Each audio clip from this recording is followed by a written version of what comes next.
নমস্কার বন্ধুরা। বর্ষার দিনে সন্ধেবেলার দিকে যদি একটু স্ন্যাক্স বানানো যায় তাহলে কিন্তু বেশ হয়, তাই না? তো চলো, তার জন্য আজকে আমি প্রথমে একটু চিঁড়ে জল দিয়ে ভিজিয়ে রেখেছি, আর 3টে আলু প্রেসার কুকারে সেদ্ধ বসিয়ে দিয়েছি। আর এই দেখো আমার ছোট্ট পান গাছ, এদিকে একটু পেঁয়াজ আর কাঁচা লঙ্কাও কুচিয়ে রেখেছি। আলুটা বড্ড গরম, তো একটু ঠান্ডা হলে খোসাগুলো ছাড়িয়ে নিলাম। আলু আর চিড়ে একসাথে রাখা আছে।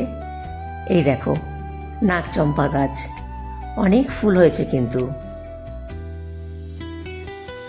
আলু আর চিড়ে এরপর খুব ভালো করে মাখিয়ে নিয়ে ওপর থেকে পেঁয়াজ, কাঁচা লঙ্কা কুচি, হলুদ গুঁড়ো, নুন, ধনে গুঁড়ো আর জিরে গুঁড়ো দিয়ে খুব ভালো করে হাতে করে মাখিয়ে নিলাম।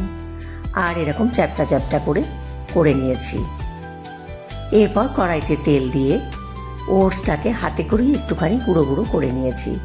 মিক্সিতে দিলে কি হয়, খুব বেশি মিহি হয়ে যায়, তাহলে আর এর কাঞ্চি ভাবটা থাকে না। তো চলো, এইভাবেই আমি সব কটা ভেজে নিয়েছি। আর দেখো, এবার শসা আর সস দিয়ে এগুলোকে পরিবেশন করলাম।